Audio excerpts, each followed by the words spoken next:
ഉൽപ്പത്തി അധ്യായം 42. ഈജിപ്തിൽ ധാന്യമുണ്ടെന്നറിഞ്ഞപ്പോൾ യാക്കോബ് മക്കളോട് പറഞ്ഞു, നിങ്ങൾ എന്താണ് പരസ്പരം നോക്കി നിൽക്കുന്നത്? അവൻ തുടർന്നു, ഈജിപ്തിൽ ധാന്യമുണ്ടെന്ന് ഞാൻ കേട്ടു. നാം മരിക്കാതെ ജീവൻ നിലനിർത്താൻ വേണ്ടി അവിടെ പോയി നമുക്ക് വേണ്ട ധാന്യം വാങ്ങിക്കൊണ്ട് വരുവിൻ. ജോസഫിൻ്റെ 10 സഹോദരന്മാർ ധാന്യം വാങ്ങാൻ ഈജിപ്തിലേക്ക് പോയി. എന്നാൽ യാക്കോബ് ജോസഫിൻ്റെ സഹോദരനായ ബെഞ്ചമിനെ സഹോദരന്മാരുടെ കൂടെ വിട്ടില്ല. അവൻ എന്തെങ്കിലും അപകടം പിണയുമെന്ന് അവൻ ഭയപ്പെട്ടു. അങ്ങനെ ഇസ്രായേലിൻ്റെ മക്കളും മറ്റുള്ളവരുടെ കൂടെ ധാന്യം വാങ്ങാൻ പോയി. കാരണം കാനാൻ ദേശത്തും ക്ഷാമമായിരുന്നു. ജോസഫ് ആയിരുന്നു ഈജിപ്തിലെ അധികാരി. അവനാണ് നാട്ടുകാർക്കൊക്കെ ധാന്യം വിറ്റിരുന്നത്. ജോസഫിൻ്റെ സഹോദരന്മാർ വന്ന് അവനെ നിലംപറ്റെ താണു വണങ്ങി. ജോസഫ് സഹോദരന്മാരെ തിരിച്ചറിഞ്ഞു. പക്ഷേ അവൻ അപരിചിതരോടെന്ന പോലെ അവരോട് പെരുമാറുകയും പരുഷമായി സംസാരിക്കുകയും ചെയ്തു. നിങ്ങൾ എവിടെ നിന്ന് വരുന്നു? അവൻ ചോദിച്ചു. അവർ പറഞ്ഞു, കാനാൻ ദേശത്തു നിന്ന് ധാന്യം വാങ്ങാൻ വന്നവരാണ് ഞങ്ങൾ. ജോസഫ് തൻ്റെ സഹോദരന്മാരെ തിരിച്ചറിഞ്ഞെങ്കിലും അവർ അവനെ അറിഞ്ഞില്ല. അവരെക്കുറിച്ച് തനിക്കുണ്ടായ സ്വപ്നങ്ങൾ ജോസഫ് ഓർത്തു. അവൻ അവരോട് പറഞ്ഞു, നിങ്ങൾ ചാരന്മാരാണ്, നാടിൻ്റെ ബലക്ഷയം എവിടെയെന്ന് കണ്ടുപിടിക്കാൻ വന്നവരാണ്. അവർ പറഞ്ഞു, അല്ല യജമാനനെ, അങ്ങയുടെ ദാസർ ധാന്യം വാങ്ങാൻ വന്നവരാണ്. ഞങ്ങളെല്ലാവരും ഒരാളുടെ മക്കളാണ്. ഞങ്ങൾ സത്യസന്ധരാണ്. അങ്ങയുടെ ദാസന്മാർ ചാരന്മാരല്ല. അവൻ പറഞ്ഞു, അല്ല, നാടിൻ്റെ ബലക്ഷയം എവിടെയെന്ന് മനസ്സിലാക്കാനാണ് നിങ്ങൾ വന്നിരിക്കുന്നത്. അവർ പറഞ്ഞു, അങ്ങയുടെ ദാസന്മാരായ ഞങ്ങൾ 12 സഹോദരന്മാരാണ്. കാനാൻ ദേശത്തുള്ള ഒരുവൻ്റെ പുത്രന്മാർ. ഏറ്റവും ഇളയവൻ ഇപ്പോൾ ഞങ്ങളുടെ പിതാവിൻ്റെ കൂടെയാണ്. ഒരാൾ ജീവിച്ചിരിപ്പില്ല. ജോസഫ് അവരോട് പറഞ്ഞു, ഞാൻ പറഞ്ഞതാണ് വാസ്തവം. നിങ്ങൾ ചാരന്മാർ തന്നെ. ഫറവോയുടെ ജീവനെ പ്രതി സത്യം, നിങ്ങളുടെ ഏറ്റവും ഇളയ സഹോദരനെ ഇവിടെ കൊണ്ടുവന്നിട്ടല്ലാതെ നിങ്ങൾ ഈ നാട് വിട്ടു പോവുകയില്ല. ഇതുവഴി നിങ്ങളുടെ സത്യാവസ്ഥ ഞാൻ മനസ്സിലാക്കും. നിങ്ങളിൽ ഒരാളെ പറഞ്ഞയക്കുക. അവൻ ചെന്ന് നിങ്ങളുടെ സഹോദരനെ കൂട്ടിക്കൊണ്ടുവരട്ടെ. അതുവരെ നിങ്ങളെ ഞാൻ തടവിലിടും. അങ്ങനെ നിങ്ങളുടെ വാക്കുകൾ ശരിയാണെന്നും നിങ്ങൾ സത്യസന്ധരാണെന്നും തെളിയിക്കപ്പെടണം. അല്ലെങ്കിൽ ഫറവോയുടെ ജീവനാണേ സത്യം, നിങ്ങൾ ചാരന്മാരാണ്. അവൻ അവരെയെല്ലാം 3 ദിവസം തടവിൽ പാർപ്പിച്ചു. 3-ാം ദിവസം ജോസഫ് അവരോട് പറഞ്ഞു, ഞാൻ പറയുന്നത് പോലെ ചെയ്യുക, എങ്കിൽ നിങ്ങൾ ജീവിക്കും. കാരണം ദൈവഭയമുള്ളവനാണ് ഞാൻ. സത്യസന്ധരെങ്കിൽ സഹോദരന്മാരായ നിങ്ങളിൽ ഒരുവൻ ഇവിടെ തടവിൽ കിടക്കട്ടെ. മറ്റുള്ളവർ നിങ്ങളുടെ വീട്ടിലെ പട്ടിണി അകറ്റാൻ ധാന്യവും കൊണ്ട് പോകട്ടെ. നിങ്ങളുടെ ഇളയ സഹോദരനെ എൻ്റെ അടുക്കൽ കൊണ്ടുവരിക. അപ്പോൾ നിങ്ങൾ പറയുന്നത് നേരെന്ന് തെളിയും. നിങ്ങൾക്ക് മരിക്കേണ്ടി വരികയില്ല. അവർ അപ്രകാരം ചെയ്തു. അവർ തമ്മിൽ പറഞ്ഞു, ഇത് നമ്മുടെ സഹോദരനോട് നാം ചെയ്തതിൻ്റെ ഫലമാണ് തീർച്ച. അവർ അന്ന് കേണപേക്ഷിച്ചിട്ടും അവൻ്റെ പ്രാണസങ്കടം കണ്ടിട്ടും നമ്മൾ അവന് ചെവി കൊടുത്തില്ല. അതുകൊണ്ടാണ് ഈ ദുരിതം നമുക്കിപ്പോൾ വന്നിരിക്കുന്നത്. അപ്പോൾ റൂബൻ പറഞ്ഞു, കുട്ടിക്കെതിരെ തെറ്റ് ചെയ്യരുതെന്ന് അന്ന് ഞാൻ പറഞ്ഞില്ലേ? നിങ്ങൾ അത് കേട്ടില്ല. അവൻ്റെ രക്തം ഇപ്പോൾ പകരം ചോദിക്കുകയാണ്. തങ്ങൾ പറഞ്ഞത് ജോസഫിന് മനസ്സിലായെന്ന് അവർ അറിഞ്ഞില്ല. കാരണം ഒരു ദ്വിഭാഷിയുടെ സഹായത്തോടെയാണ് അവർ ജോസഫുമായി സംസാരിച്ചത്. ജോസഫ് അവരുടെ അടുത്ത് നിന്ന് മാറിപ്പോയി കരഞ്ഞു. തിരിച്ചു വന്ന് അവരുമായി സംസാരിച്ചു. അവരുടെ കൂട്ടത്തിൽ നിന്ന് അവർ കാണുകെ ശിമിയോനെ പിടിച്ച് ബന്ധിച്ചു. അവരുടെ ചാക്കുകളിൽ ധാന്യം നിറയ്ക്കാനും ഓരോരുത്തൻ്റെ ചാക്കിലും അവനവൻ്റെ പണം തിരികെ വയ്ക്കാനും യാത്രയ്ക്ക് വേണ്ടത് കൊടുക്കാനും അവൻ കൽപ്പിച്ചു. ഭൃത്യർ അങ്ങനെ ചെയ്തു. ധാന്യം കഴുതപ്പുറത്ത് കയറ്റി അവർ യാത്ര തിരിച്ചു. വഴിയമ്പലത്തിൽ വെച്ച് കഴുതയ്ക്ക് തീറ്റ കൊടുക്കാൻ അവരിൽ ഒരാൾ ചാക്ക് തുറന്നപ്പോൾ താൻ കൊടുത്ത പണം ചാക്കിൻ്റെ മുകൾ ഭാഗത്ത് ഇരിക്കുന്നത് കണ്ടു. അവൻ സഹോദരന്മാരോട് പറഞ്ഞു, എൻ്റെ പണം ചാക്കിൽ തിരികെ വച്ചിരിക്കുന്നു. ഇത് കേട്ടപ്പോൾ അവരുടെ ഹൃദയം സ്തംഭിച്ചുപോയി.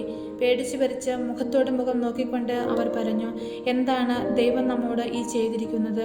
കാനാൻ ദേശത്ത് തങ്ങളുടെ പിതാവായ യാക്കോബിൻ്റെ അടുത്ത് തിരിച്ചെത്തിയപ്പോൾ നടന്നതെല്ലാം അവർ അവനോട് പറഞ്ഞു. നാടിൻ്റെ അധിപൻ ഞങ്ങളോട് വളരെ പരുഷമായി സംസാരിച്ചു. നാട്ടിൽ ചാരവൃത്തിക്കെത്തിയവരായി അവൻ ഞങ്ങളെ കണക്കാക്കി. ഞങ്ങൾ അവനോട് പറഞ്ഞു, ഞങ്ങൾ സത്യസന്ധരാണ്, ചാരന്മാരല്ല. ഒരേ പിതാവിൻ്റെ പുത്രന്മാരായ 12 സഹോദരന്മാരാണ് ഞങ്ങൾ. ഒരുവൻ ജീവിച്ചിരിപ്പില്ല. ഇളയവൻ കാനാൻ ദേശത്തെ പിതാവിൻ്റെ കൂടെ ഉണ്ട്. അപ്പോൾ നാടിൻ്റെ അധിപനായ ആ മനുഷ്യൻ പറഞ്ഞു, നിങ്ങൾ സത്യസന്ധരാണോ എന്ന് എനിക്ക് അറിയാൻ വേണ്ടി നിങ്ങളിൽ ഒരാളെ എൻ്റെ അടുത്ത് നിർത്തുവിൻ. മറ്റുള്ളവർ വീട്ടിലെ ക്ഷാമം അകറ്റാൻ ധാന്യവും വാങ്ങിക്കൊണ്ട് പോകുവിൻ.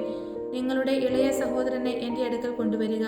അപ്പോൾ നിങ്ങൾ ചാരന്മാരല്ല, സത്യസന്ധരാണ് എന്ന് എനിക്ക് ബോധ്യമാകും. അപ്പോൾ നിങ്ങളുടെ സഹോദരനെ ഞാൻ വിട്ടുതരാം. നിങ്ങൾക്ക് ഈ നാട്ടിൽ കച്ചവടം നടത്തുകയുമാകാം.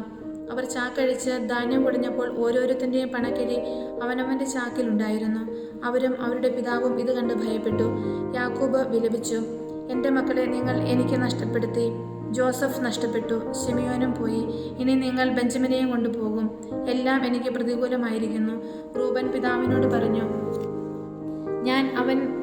ഞാൻ അവനെ തിരികെ കൊണ്ടുവന്നില്ലെങ്കിൽ എൻ്റെ മക്കളെ രണ്ടുപേരെയും കൊന്നുകൊള്ളുക. അവനെ എൻ്റെ കയ്യിൽ ഏൽപ്പിക്കുക.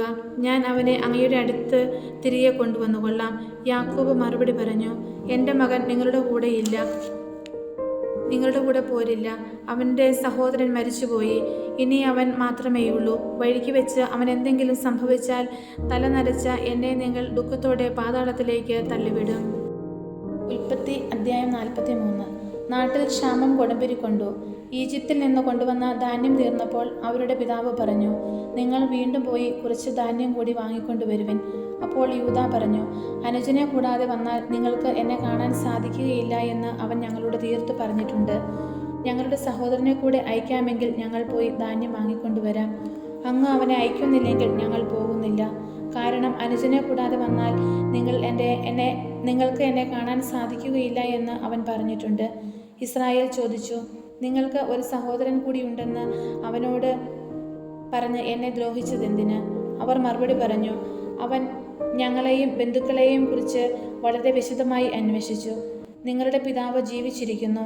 നിങ്ങൾക്ക് വേറെ സഹോദരനുണ്ടോ? അവന് ഞങ്ങൾ മറുപടി നൽകുകയും ചെയ്തു.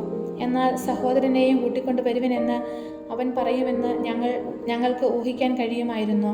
അപ്പോൾ യൂദാ പിതാവായ ഇസ്രായേലിനോട് പറഞ്ഞു, നമ്മൾ അങ്ങും ഞങ്ങളും നമ്മുടെ കുഞ്ഞുങ്ങളും മരിക്കാതെ ജീവനോടെ ഇരിക്കണമെങ്കിൽ അവനെ എൻ്റെ കൂടെ അയക്കുക. ഞങ്ങൾ ഉടനെ പുറപ്പെടാം. അവൻ്റെ ചുമതല ഞാൻ ഏറ്റുകൊള്ളാം. എൻ്റെ കയ്യിൽ നിന്ന് അങ്ങേക്ക് അവനെ ആവശ്യപ്പെടാം. അവനെ അങ്ങയുടെ മുൻപിൽ തിരികെ കൊണ്ടുവരുന്നില്ലെങ്കിൽ കുറ്റമെന്നും എൻ്റെ മേലായിരിക്കട്ടെ. നമ്മൾ ഇത്രയും താമസിക്കാതിരുന്നെങ്കിൽ ഇതിനകം 2ാം പ്രാവശ്യവും പോയി തിരിച്ചു വരാമായിരുന്നു. അപ്പോൾ അവരുടെ പിതാവായ ഇസ്രായേൽ പറഞ്ഞു, കൂടിയേ തീരൂ എങ്കിൽ അപ്രകാരം ചെയ്യുക. നാട്ടിലെ വിശിഷ്ടോൽപ്പന്നങ്ങൾ കുറേശ്ശെ എടുത്ത് അവന് സമ്മാനമായി കൊണ്ടുപോവുക. തൈലം, തേൻ, സുഗന്ധദ്രവ്യങ്ങൾ, മീറ, ബോടനണ്ടി, ബദാം പരിപ്പ് എന്നിവയെല്ലാം. പണം ഇരട്ടി എടുത്തുകൊള്ളണം. നിങ്ങളുടെ ചാക്കുകളിൽ വെച്ച് തിരിച്ചയച്ച പണവും കൊണ്ടുപോവുക. അതൊരു ഓട്ടപ്പിച്ചകായിരുന്നിരിക്കാം. നിങ്ങളുടെ സഹോദരനെയും കൂട്ടിക്കൊണ്ട് അവൻ്റെ അടുത്തേക്ക് പോയിക്കൊള്ളുക. സർവശക്തനായ ദൈവം അവൻ്റെ മുമ്പിൽ നിങ്ങളോട് കാരുണ്യം കാണിക്കട്ടെ.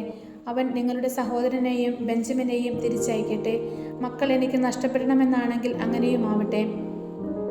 സമ്മാനവും ഇരട്ടി തുകയും എടുത്ത് ബെഞ്ചമിനോട് കൂടി അവർ ഈജിപ്തിലെത്തി ജോസഫിൻ്റെ മുൻപിൽ ഹാജരായി. അവരുടെ കൂടെ ബെഞ്ചമിനെ കണ്ടപ്പോൾ ജോസഫ് കാര്യസ്ഥനെ വിളിച്ചു പറഞ്ഞു, ഇവരെ വീട്ടിലേക്ക് കൂട്ടിക്കൊണ്ടു പോവുക. ഒരു മൃഗത്തെ കൊന്ന് സദ്യ ഒരുക്കുക.